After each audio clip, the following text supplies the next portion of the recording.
about? Now the Davises, they tired of Teresa. She messing up the whole vibe of the house, as I said in my last video. They tired of stroking her feelings. They tired of her insecurities. They just tired of her, period. But they ain't got the heart to tell her she need to get her stuff, get the hell out of the damn house. Their problem is they moved her into the house too soon. They shouldn't have moved her in 6 months after her begging and pleading to be a part of the nasty girl. They shouldn't have did it. It was just too damn soon. So the girls got together, they making him a breakfast. Of course, they treating nasty Nick like the king he is. He is the king of the castle. So they making him a nice little breakfast. So they give him his little surprise with his nasty girl calendars that he made. They go in there and give him his breakfast. He just cheesing. He just on top of the world. He got these 3 women who just fawning all over him, making breakfast for him, buying his clothes. They probably wash his balls when he take a bath or a shower. Somebody drying off his little rack black toes. All that's happening with nasty Nick. He getting a full spa treatment probably every day up in that damn house. You got 3 broads waiting on you? Shoot, he probably don't even have to wipe his own butthole. So of course Teresa starts crying. They like, what you crying for, heifer? What's wrong with your ass now? She says, these ain't nothing but little happy tears. These are happy tears because I just feel so happy being around this whole happy family. She said her issue is what her trauma is in her past relationships.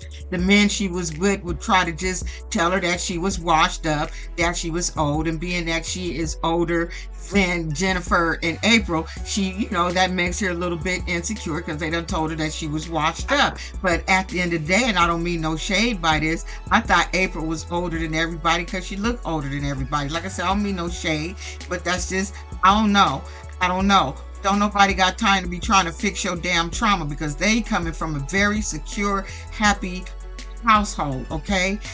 They secure with their relationship with Nick and with each other.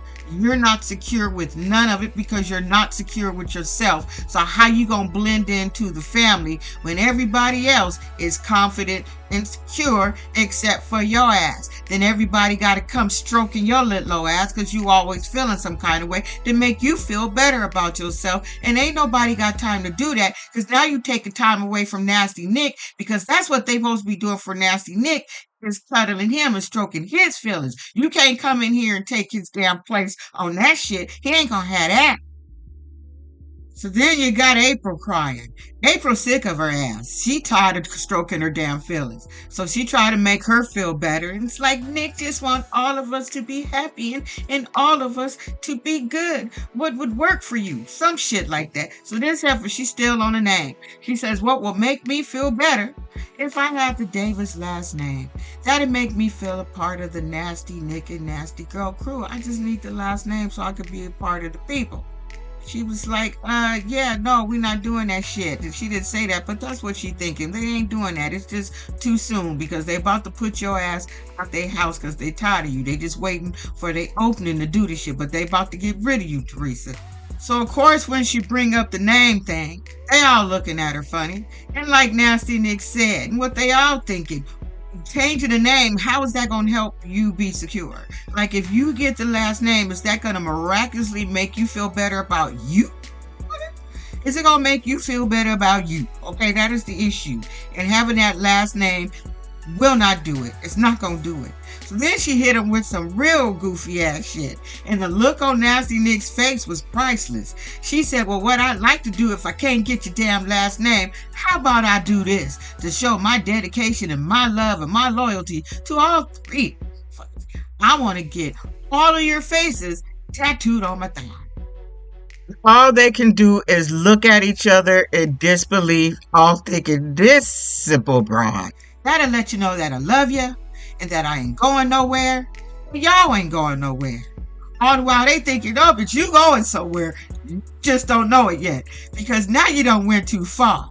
All Nasty Nick could do is just put his head down and shake it. Like, this girl is off the chain. I can't. They don't even have no.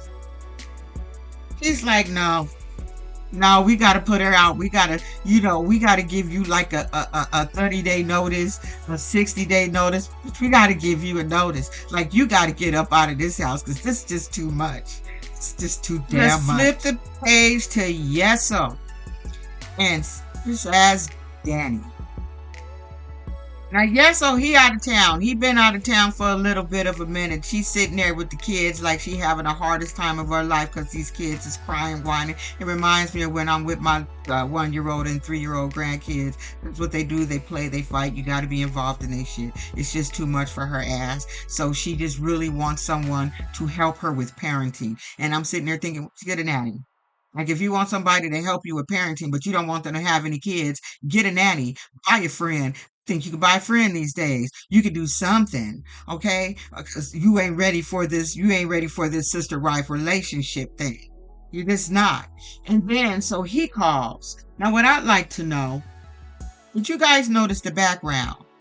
I was assuming that the boy would be like in a hotel, but I see something in his background. Is a little artwork that a kid did and something written down on the other side that I didn't zoom in on. So I'm just wondering, is he with a friend? And is he at a brother's house that live where he's doing business? Do he got a side woman where he going when he go out of town? Because I tell you, I feel like the boy be doing stuff when he out of town that damn long, because it seemed like he got a high sex drive, because according to him and that girl talking, he got one and she had one. So we all know this shit wasn't gonna work out. Dani was waiting for him to go so she could break up this relationship, regardless of what she wanted thinking of her own damn mind. She knew exactly what she was gonna do when he left. She wasn't gonna call this girl. She wasn't gonna hang out with this girl. She wasn't gonna do none of that shit with this girl. None of it. So at this time, Jackie, she get more closer with Yeso because Yeso been calling her every day, checking in with her. But however, Dani ain't doing nothing. She and she said it, she admitted it. She's like, I'm avoiding this broad like the plague, so I don't want to deal with her ass, because the only thing I got to tell her is some bad news, is that you not going to have no babies with my husband. It wouldn't even get that far to have a baby. Just, could you imagine how she would act, behave, feel? Yeso in a room upstairs or somewhere, and she know he getting it down with somebody else. She can't even deal with that. If she can't deal with she can't even deal with that part of it. Probably why the last relationship didn't work out, because I know he must bang the other chick being out from 8 to 2 in the morning. You done did something. So now, selfish ass Dani, she said, I'm going to set up a little dinner so we can talk about this baby thing. So I let her know about our damn boundaries that I had set before us. So anyway, they meet up and they have their little dinner. And then she breaks the ice with her. First she tells him, how you and Yeso been doing. Yeah, me and Yeso been getting closer. He calls and he checks on me every day. We talk every day. And I know that was making her feel some kind of way. She was just trying to have that poker face. But she didn't like that shit. I'm glad I was able to find a still shot. This was her face. I told you, she did not like that shit at all. It's like, oh, so here you guys are getting closer. You talking every day, but you guys ain't talking every day. So it's like, what's up with that shit, So it's like, you can't even be mad if they get closer. She tried to get close to you, according to Jackie, but like I said, you've been avoiding her like the damn plague because you don't want nothing to do with her. So she tell Jackie her one boundary that they have in this relationship is that she can't handle it with him having babies by another person, especially if they might have a girl. So she's like, I love my 2 little boys, but I really wanted a girl, but I can't have any more kids, and which is destroying me. And she starts crying, and he had another baby, and it was another girl. I just couldn't handle that because that's something that I wanted to share with him. So she's like, okay, but so basically that's not fair to Yeso. So you telling me we could be in this relationship, but I can't have no kids with his ass. Like, I can't have no kids. She's like, talk to Yeso about this, because I guess she said what the other option is to get a donor or someone else to carry the donor or something. But it's like, you yourself will not be getting impregnated by my husband. We can have a baby any other way, but we ain't gonna do it with your ass. That's what I'm telling you right now. We're gonna get somebody else to donor, but it won't be you, because I don't want you guys to have this sister wife, this big old connection. Like, what does she think that if he have a girl that's automatically gonna take her out of the picture because he's one of the little girls so long? Because it don't sound like that's what he's saying. That's just what she's saying. I don't understand her thought process at this point and how she think that shit would be fair. So now Jackie is like, this bitch, I didn't even see this shit coming. And she's like, this shit wasn't even fair. For me to get this involved and start getting closer to your husband, she's like, you should have started with that shit. And that's what I said in my video last week. What I didn't like about the whole situation is you've been dating this girl for 2-3 weeks, trying to get and you should have started with that. That way she wouldn't have invested any more of her time in this relationship because she would have had a choice. So you let her get emotionally involved.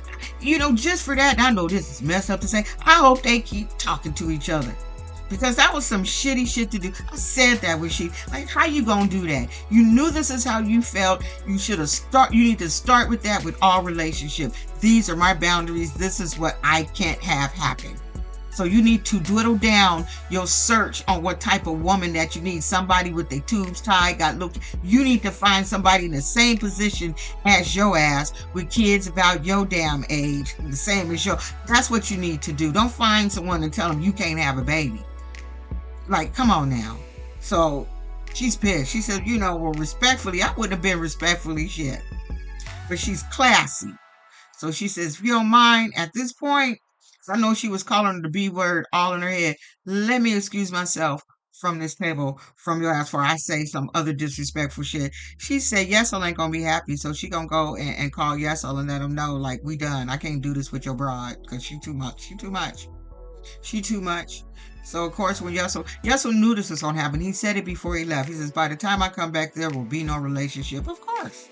And at the same time, Yesel, you was very aware of how your wife felt, so I'm not gonna put it all on selfish ass Dani. You too could have came out and told that girl that shit. You talk to her every day, so you too could have went and told that girl your damn self. So I'm not gonna put it all on Dani's selfish ass. Could have did that same damn thing, Yesel. So anyway, that's it. That's all, y'all. I watched the Braxtons last night, but I gotta watch it again. And I need to go back and watch the episode before that to see how the conversation started before it got heated. It was just too much. And I definitely want to talk about it. Because I was a Tamartian and I still am. But she just, when you get to a certain age, it's just, you got to calm down just a little bit. You know what I'm saying? Anyway, I'll see y'all with something else tomorrow. Don't be an asshole, y'all. Bye.